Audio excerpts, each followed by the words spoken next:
농심 2022년도 실적을 스루풋 회계로 분석한 내용과 2023년 매출 예측 내용을 소개하도록 하겠습니다. 매출은 14% 증가했고요. 영업이익은 4.2% 하락했습니다. WCAI 회전율 18.4회전으로 산출됩니다. 구독, 좋아요는 제게 큰 힘을 실어주시는 게 되겠고요. 필요하시면 1.25 배속이나 1.5 배속을 보시기 바랍니다. 마케팅용 메시지 계속 지속적으로 소개해 드리는 거고요. 농심에 대한 뉴스 내용은 라면값 올려도 잘 팔리네, 농심 주가 고공행진, 파이낸셜 뉴스인데 농심 최근 6개월간 주가 추이를 나타냈습니다. 농심을 적극적으로 담은 것은 외국인 투자자다. 외국인은 6개월 사이 농심 주식을 607억 원어치 사들였다. 동종업체인 오뚜기 49억 원과 삼양식품 288억 원과 비교해 눈에 띄게 많다. 이렇게 이제 소개를 했는데요. 액면 가격이 높은 이유도 있을 것입니다. 자, 이런 뉴스가 나왔습니다. 원가 회계 손익으로서 매출이 2조 4천억 원대로서 14% 증가했습니다. 근데 가공비 배부 재고 자산이 약간 더 증가했죠. 원가 회계는 재고의 증가는 재고 이익이 영업이익에 포함됨으로 인해 가지고 말하자면 플러스적인 역할을 합니다만은 결코 바람직한 내용은 아닙니다. 매출 총이익에서 판매관리비 7.3% 증가해 가지고 영업이익은 원가회계 영업이익은 633억 원으로서 전년보다 1.5% 상승했습니다만은 2020년 실적에 비해서는 떨어진 실적이 되겠습니다. 스루풋 회계 분석 결과를 말씀드리면 매출에 비례하는 매출 재료비는 17%가 상승했습니다. 이거로 봐서 매출 증가율은 14%인데 매출 재료비가 17%로 더 높게 증가했기 때문에 원재료 가격 상승률보다 판매 가격이 상대적으로 낮게 인상이 됐다. 그러니까 우리 소비자들은 라면 가격도 너무 올랐다라고 불평을 할 수 있습니다만은 실제 국제 어떤 원재료라면은 아마 뭐 밀가루가 주종이라고 본다면 뭐 다른 팜유도 있겠죠. 팜유.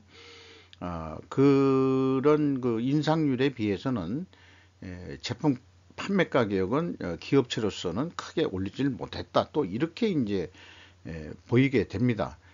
운영 비용은 11.1% 증가했고요. 생산성이 떨어졌어요. 그리고 영업이익은 600억 원으로서 원가회계 영업이익보다 32억 원이 적은 수치입니다. 이것 역시 재고자산이 증가했기 때문입니다. 재고자산 내역을 보면은 가공비 배부 재고자산이 132억 원이 증가했습니다. 근데 여기에 제품 및 상품을 같이 포함시켰고 반제품 및 제공품을 또 같이 포함을 시켜서 표기를 하고 있습니다. 요게 나중에 분석할 때 좀 분석을 혼선을 좀 야기하게 됩니다.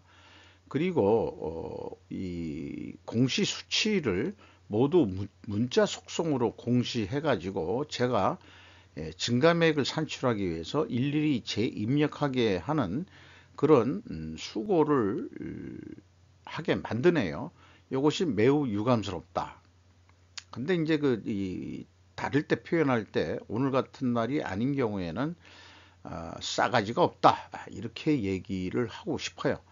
공시한다는 사람들이 숫자로 공시를 해야 되는데 글자로는 숫자로 보이죠. 그런데 속성이 문자 속성으로 되어 있어서 이 정보 이용자가 그것을 가공하기가 어렵다, 이런 얘기죠. 다시 재입력해야 된다는 얘기가 나옵니다.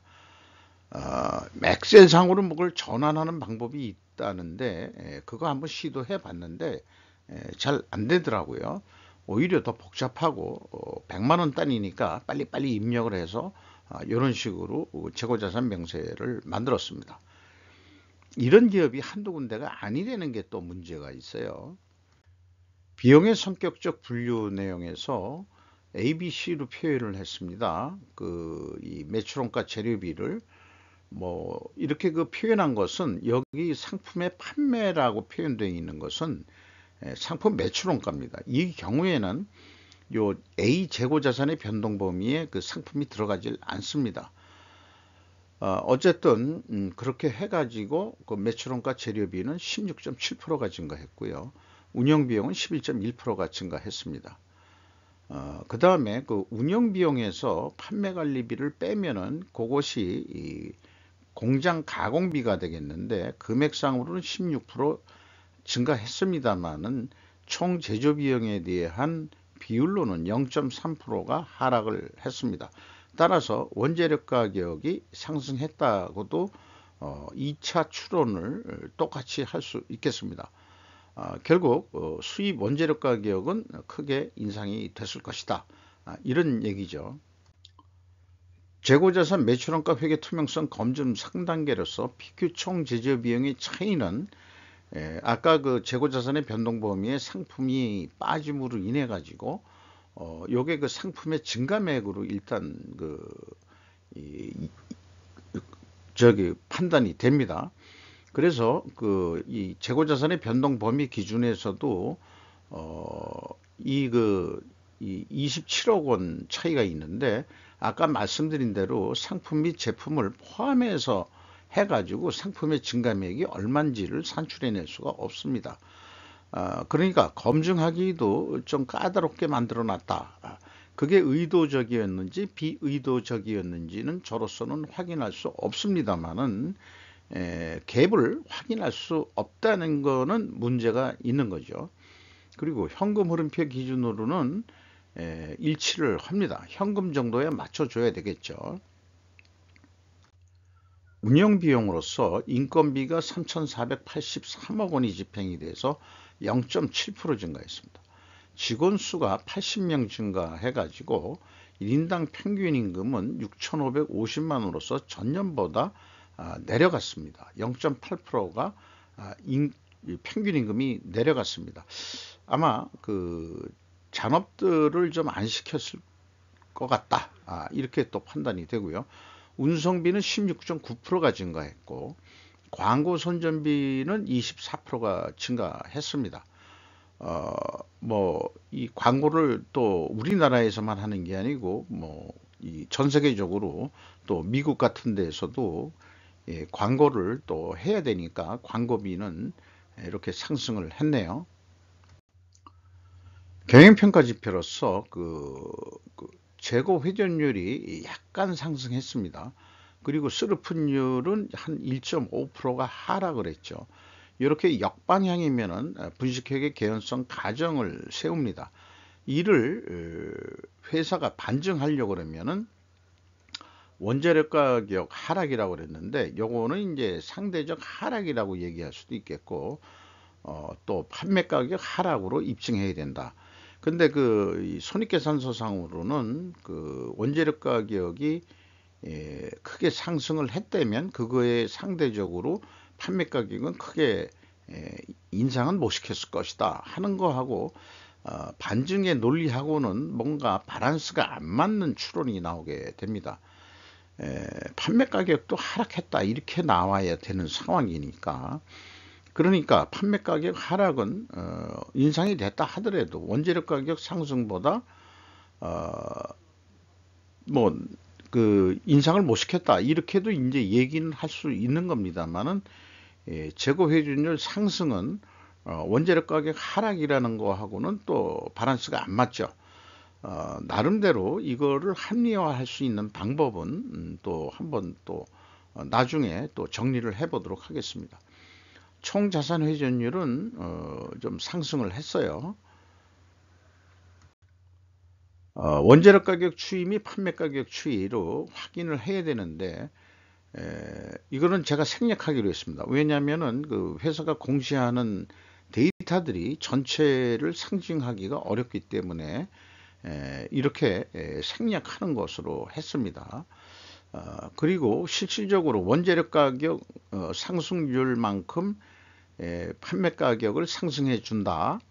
이런 얘기가 있는데 뭐 국회 민주당에서 그런 거를 발의를 했던 모양인데 에, 그런 그 법안이 나왔을 때 뭐 중소기업은 쌍수를 들어서 환영했다고 그러지만은 문제가 있는 게 원재료 가격이 15% 올랐다 그러면 제품 가격도 15% 올려줄 거냐 하면은 그럴 수는 없다 이거죠.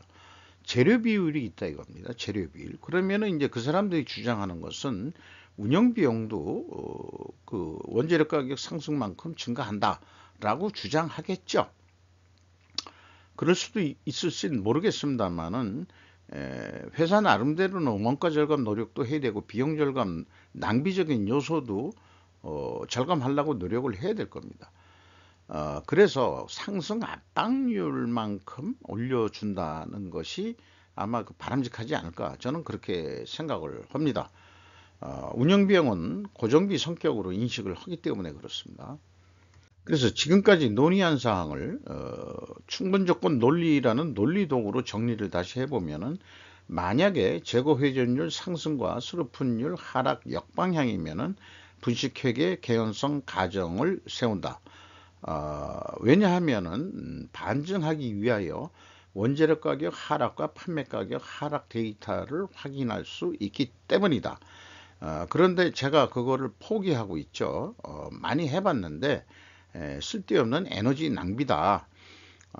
기업이 제시하는 원재료 가격 추이와 판매 가격 추이라는 것이 성실하게 공시하는 기업도 있지만은 대부분 대한민국 유수의 기업이라 하더라도 예를 들어서 삼성전자라든지 또는 요즘 잘 나가는 자동차 배터리라든지 이런 것들은 기업 영업 비밀이라고 해서 잘 알려주지도 않아요.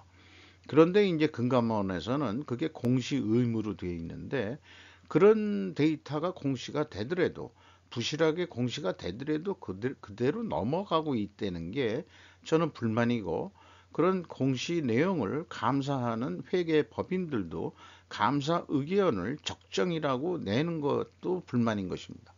어쨌든 제 입장에서는 투명성 입증을 위해서 다른 이 무죄를 증명하기 위한 다른 증거를 제시해야 되는데 재고 회전율을 수량으로 산출하면은 원재료 가격이 만약 하락한 게 아니고 올랐다 하더라도 수량상으로는 상승했을 것이다 라고 믿어 의심치 않습니다.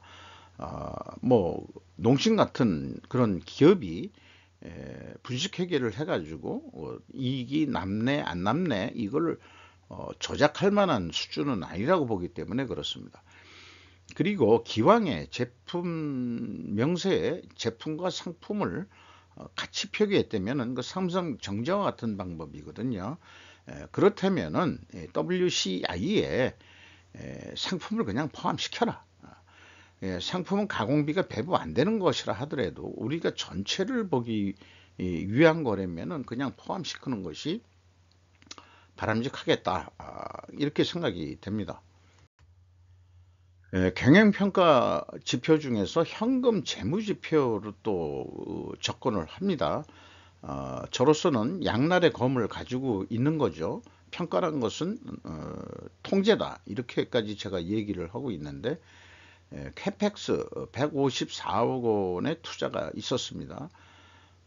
관계기업 비율, 중소기업 및 관계기업 비율 거의 유사하지만 1% 내려간 거로 되어 있고요. 이건 투하자본이 증가했기 때문에 내려간 거로 그렇게 보입니다. EAT 세후 현금 순이익으로는 2114억 원의 현금을 벌었는데 수익률은 9.9%. 전년보다 뭐 크게 그 변동은 없는 것으로 되어 있습니다. 채권자한테 160억 원을 추가로 차입해서 이자부채 레버리지율은 0.9%. 거의 뭐 이 정도 수준이면은 무차입 경영이라고 할 수 있겠습니다. 자금 사정은 튼튼하다 이렇게 보고요. 그 다음에 주주잉여 현금흐름은 100% 이익 배당이 되겠습니다. ROE로서 1.1% 수준을 유지하고 있습니다. FEM 최종 170억 원의 현금을 벌었다. 이렇게 말씀드릴 수 있겠습니다. 이 EAT 세후 현금 순이익하고는 큰 차이가 나죠. 그러니까 그 기업이란 것은 단기 순이익이나 뭐 이런 게 적게 났다고 울상을 하더라도 실제 현금적으로는 왜 더 이익이 많이 나게 돼 있냐 그러면은 감가상각비 같은 거는 현찰이 안 나가는데도 비용으로 인정을 해주기 때문에 그렇습니다. 거기다가 뭐 재고자산 평가 손실을 떨고 또 대손상각 손실도 떨고 뭐 이런 그 시가 평가를 한다는 공인회계사들이 그런 거 가지고 먹고 사는 모양인데 저로서는 재고자산은 평가 손실 작업을 하지 않아야 된다. 그렇게 생각을 합니다. 그리고 대손 외상 매출에 대한 매출 채권에 대한 대손 상각도 역시 마찬가지입니다. 받아야 될 놈을 다 100% 받는 목표를 가져야지 뭐 아예 그 처음부터 못 받을 거라고 예상을 해가지고 부도가 날 거라고 예상을 하는 거래를 하고 회계상으로 그거를 대손 상각을 잡는다는 것은 그것은 까놓고 회계에서 그 조작을 합법화하는 그런 회계 기준들이라고 봅니다. 그런 회계 기준들이 국제 회계 기준에서 다 들어온 거로 되어 있는데 다 그 기업들한테 그 이 감사 수수료를 받아 먹기 위한 그런 이 원가 회계 세력들의 어떤 그 세계를 지배하는 논리라고까지 생각을 하게 됩니다. 현금 버퍼율 CBR 날 현금 버퍼율 16.8%로 뭐 안전 정도 될 겁니다. 수급률이 좋다 그러면은. 그리고 이 잉여금률은 1318%로서 48.8%가 증가했습니다. 2022년도 실적 베이스로 해가지고 그 변수 요율만큼 단순하게 어저께 팔린 만큼 내일도 팔릴 것이다 라는 기준선으로 한번 해보면은 2조 7천억 정도 할 수 있겠다. 그러면은 영업이익은 231억 원 나온다. 이 경우에 재고가 15% 증가하는 것으로 봤어요. 그러면은 계획했던 것보다 적게 이익이 나오니까 매출을 더 좀 증진시켜야 된다. 그래서 광고 선전비 더 때리고 뭐 어쩌고 저쩌고 해서 2조 8천억까지 성공을 한다면은 한 767억 원 전년보다 이 영업이익이 좀 증가하는 거로 실질적으로는 영업이익률이 떨어졌었죠. 그것을 영업이익이 좀 많이 나오도록 그렇게 이제 계획을 한번 세워보는 거죠. 그런데 재고 증가가 너무 높다 해서 15%만큼 재고만 줄인다면은 매출액은 그대로인데 재고를 줄인다면은 영업이익은 영업이익이 아니고 영업손실 68억 원의 영업적자가 나오게 되어 있습니다. 이것이 원가회계의 고질적인 문제고요. 그것을 계속해서 저는 강조하고 스루풋 회계를 도입을 해야 된다. 그렇게 얘기하는 거고 그 다음에 그 재고 회전율을 그 바벨 전략으로서 도입해야 된다. 목표 관리로서 이렇게 이 제안을 하고 있는 거죠.